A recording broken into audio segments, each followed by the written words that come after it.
Kalau gue sendiri, gue investasi buat ini sih, buat pacaran sebenarnya. Gue tahu investasi dari punya KTP 17 tahun dan langsung daftar. Jangan serakah, karena pokoknya semua tuh bakal step by step lah.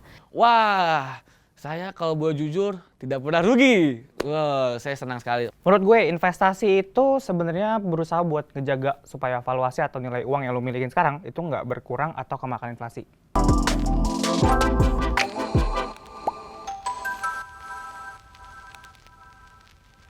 Hai, kenalin nama aku MJ, umurku 20 tahun. Halo guys, kenalin nama gue Aldo, sekarang umur gue 20 tahun. Kenalin, nama gue Yohanes, umur gue OTW 21. Halo, perkenalkan nama gue Darren, umur 19 tahun. Halo guys, kenalin nama gua Fasil dan umur gua 18 tahun.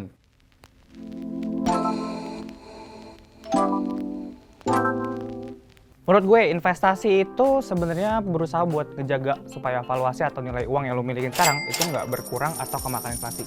Gitu. Jadi basically biar duit yang bisa lo pakai tuh kepake lagi nih di masa yang akan datang. Kalau menurutku sendiri investasi itu seperti menabung, tapi ada keuntungan tersendiri.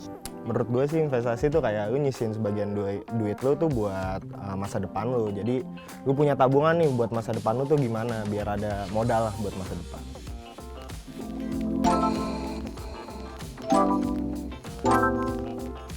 Investasi dong, kalau nggak di sini. Bener kan?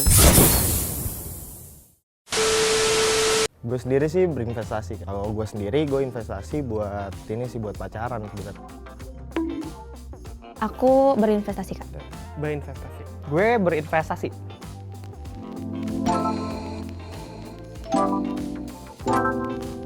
Gue main di reksadana, saham, sama kripto. Gue pribadi investasinya itu emas batangan, logam mulia. Oke, sebagai pemula, gue investasi reksadana sama SBN, surat berharga negara. Kalau gua secara pribadi, kalau gua yang sendiri itu cuman reksadana sama emas sama pernah ke binomo. Ya, tapi kan udah tutup sekarang. Kalau aku sendiri tuh investasinya reksadana sama emas batangan.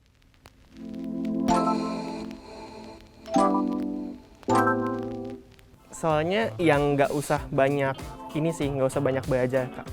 Jadi lebih kalah lu beli, ya udah lu pasti dapat untung gitu. Apalagi kalau SBN, lu ditanggung sama negara, nggak mungkin rugi gitu. Karena lebih aman kali ya. Dulu tuh aku awalnya emas batangan, terus kayak lama-lama belajar dan kayaknya reksadana itu lebih aman juga. Kalau di reksadana, karena mulai mau nyari yang aman dikit lah. Kalau di saham mungkin gue ngincar kayak, oh ini bisa naik turunnya tuh. Sebenarnya gue di saham lebih ke IPO-IPO-nya sih.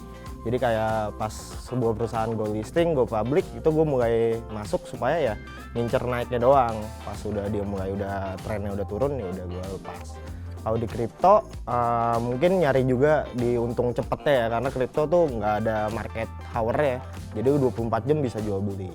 Oke, sebenarnya tuh gue sendiri termasuk orang yang rada kayak konservatif, konvensional. Maksudnya gue bukan tipikal orang yang kalau anak-anak zaman sekarang tuh pada yang kayak investasi, buka sekuritas, kayak personal purchase gitu segala macam, gue enggak. Gue termasuk orang yang lebih sering gue rada sedikit normatif lah kalau misalkan kita mau beli saham-saham, karena gue nggak siap, gue belum punya that kind of mentality buat kayak lo harus ngerugiin sebagian uang lo buat investasi yang lo nggak tahu nih, lo gambling gitu. Tapi kalau misalkan lo nyimpen sesuatu yang sifatnya pasti, walaupun dia low risk low income, ya nggak apa-apa, kita simpan aja buat jangka waktu tertentu. Jadi kalau di reksadana bibit dulu kan. Pertama soal ada yang robot-robotnya gitulah, pokoknya nanti yang ngatur duit keuangan lu di obligasi, di pasar uang dan saham. Terus kalau di emas, karena itu dari orang tua sih sebenarnya gitu. Jadi misalnya gua tipenya tuh bukan yang suka beli barang, jadi kalau yang perlu doang. Jadi misalnya udah misalnya nyentuh berapa gitu langsung dibeliin ya emas gitu. Kalau binomo, karena gue awalnya nggak terlalu menarik soalnya dia kan kesannya kayak judi banget ya kan, kesannya kayak judi banget. Gue kan sebagai orang yang bertakwa jadinya tidak mau banget lah ikut itu. Tapi tiba-tiba teman gue yang ahli banget tentang binomo tuh dia ngebuka kayak orang-orang buat diambil, terus nanti lu kasih duit ke gue, nanti gue tukerin gitu. Jadi misalnya gue kasih duit contoh 1 juta lah, nanti dia per minggu dikasih 10%. Dan itu beneran.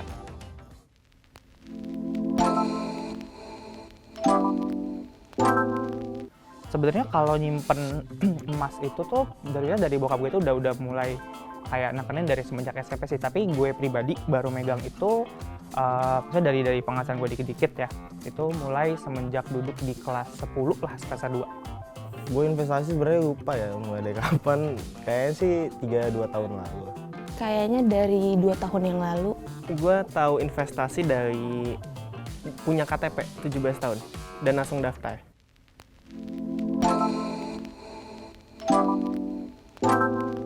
Tertarik investasi adalah biar uangnya nggak kemana-mana yang pertama. Terus kalau senangnya sih kalau misalnya selain emas batangan kan mainnya perhiasan juga. Itu tuh kayak kadang bisa dipakai, terus kadang bisa diganti-ganti. Jadi ya ada nilainya sih. Bisa dilihat uangnya itu ada bentuknya lah. Jadi nggak dipakai terlalu boros istilahnya.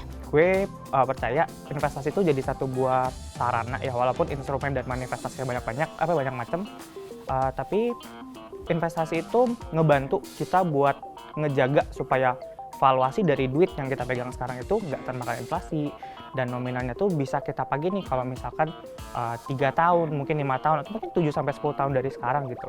Tetap dijaga dengan nilai intrinsik sih emas batangan itu atau logam mulia itu.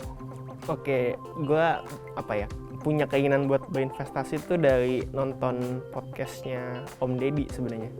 Ada ikan kan, bibit-bibit gitu. Jadinya apa sih bibit gitu. Terus nontonin Raditya Dika, katanya investasi udah punya KTP, terus ikannya bibit di YouTube. Iseng aja kan, bibit katanya dijamin dapat ini gitu. Sebenarnya gue termasuk orang yang kemakan ikan sih. Menurut dia aman-aman, nah soalnya gue daftar.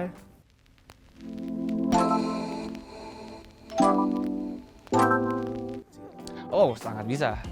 Yang reksadana sih, yang lu bisa dari 100.000. Malah dulu sempat reksadana bisa di bawah 100.000, bisa dari 10.000. Tapi sekarang udah nggak bisa, karena itu cuma marketing. Menurut gue sih bisa banget ya, apalagi sekarang ada yang namanya reksadana. Di reksadana ini gue bisa dengan modal under 100 tuh gue udah bisa nabung kan, dan itu lu kayak akumulasi, jadi lu nabung per bulan atau ya pas duit tuh lagi ada aja, kalau mau nabung ya nabung. Jujur kayaknya agak susah ya kalau misalkan kita mungkin agak sedikit, sorry itu saya mungkin kayak kita ngeluanginnya sedikit ngepas gitu. Kalau misalkan kita mungkin punya penghasilan atau punya sampingan yang bisa ngasih dikit-dikit, tapi bukan berarti kita nggak bisa ya. Mungkin cuma butuh jangka waktu atau periode yang sedikit lebih panjang aja gitu, lebih makan waktu karena butuh ngumpulin kan.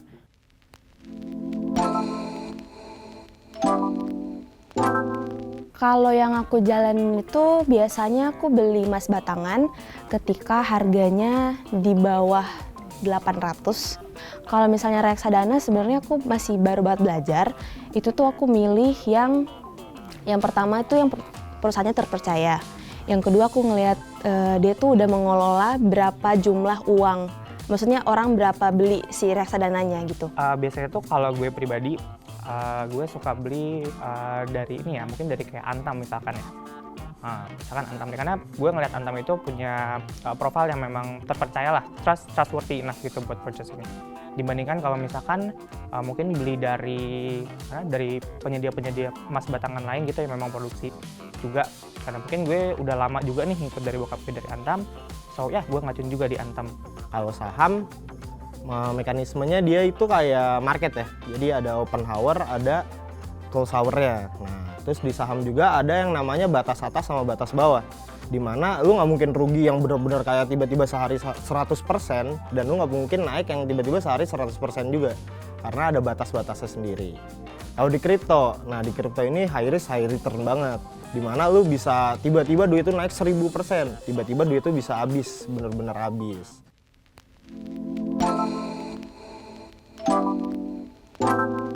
Gue tuh selalu nargetin kalau bisa setahun itu harus bisa ya, let's say kita beli bisa beli 3 sampai 4 gitu. Jadi setiap kuartal itu tuh harus bisa lah, satu kuartal bisa beli satu batangan. Gak usah banyak-banyak, mungkin sekitar 10 gram lah.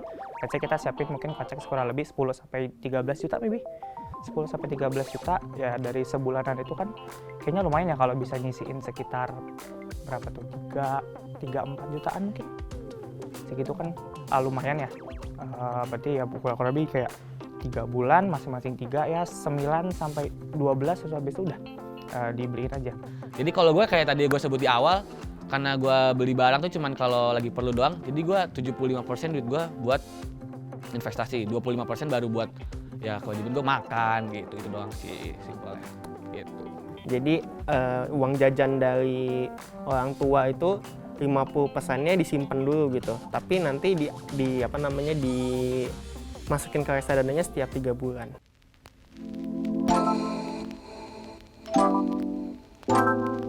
Rugi terbesar gue di saham sebenarnya. Gue pernah minus porto gue 50%. Di situ saya ingin menangis.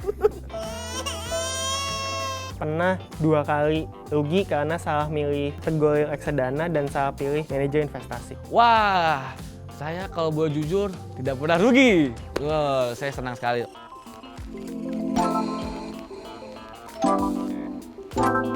Sepengetahuanku kan kayak saham, kripto gitu-gitu ya Kak. Wah, kalau high risk mungkin kripto ya. Crypto, metaverse.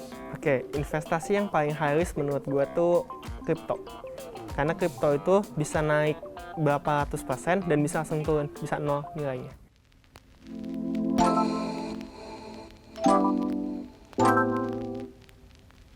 Menurut gua paling friendly itu di reksadana, dimana ya itu lu bisa mulai dari yang sangat kecil, yang tadi baik lagi under 100.000 lu bisa masuk ke sebuah reksadana.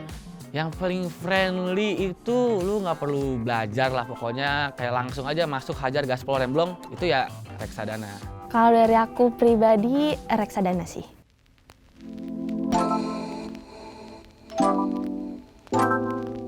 Mungkin pada akhirnya bakalan balik lagi ke sesuatu yang namanya nabung ya.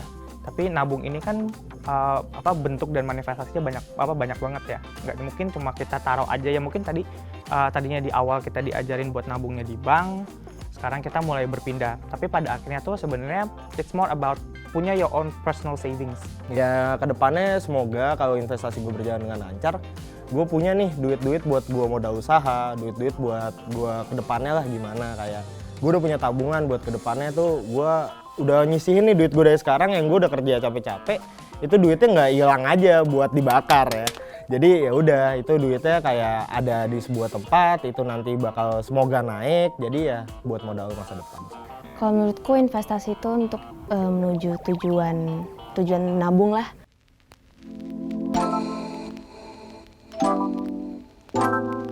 Mungkin kalau dusnya sendiri, pelajari apa yang kalian ingin investasikan. Jangan serakah, karena pokoknya semua tuh bakal step by step lah. Oke, buat donsnya pertama lu jangan pakai duit panas. Untuk dusnya, kalau lu masuk ke sebuah investasi, menurut gua lu bisa mulai dari reksadana. Jadi kalau kalian mau berinvestasi, khususnya reksadana, mungkin kalian harus jago-jago cari dulu manajer investasi mana yang bertanggung jawab atas dana kalian. Donsnya pokoknya lu jangan pakai duit yang itu harusnya udah jadi amanah lu, kewajiban lu. Karena jangan sampai duit orang lu tipu gitu loh. Lu emang udah siapin itu duit, lu emang udah tau lah resikonya hilang, ya udah. Jadi kalau alhamdulillah kalau nggak hilang naik, kalau hilang ya udah lu udah tahu karena lu udah mewanti-wanti kalau itu bakal hilang. Waktu mulai investasi itu ingat kalau kalian harus ngepeserin duit yang kalian punya. Kalau misalkan kalian masih takut, kalian belum punya mental yang cukup kuat, mungkin sama kayak gue, cobalah untuk benar-benar memahami cara kerjanya itu seperti apa. Jangan mau cuma dengar-dengar kata orang, jangan mau cuma ikut-ikutan tapi lo nggak tahu uang lo kemana. Make sure kalau lo paham mekanismenya, lo paham duit lo kemana, siapa yang ngelola, dan pastiin kalau misalkan dia punya sesuatu yang bisa bertumbuh di waktu yang akan datang.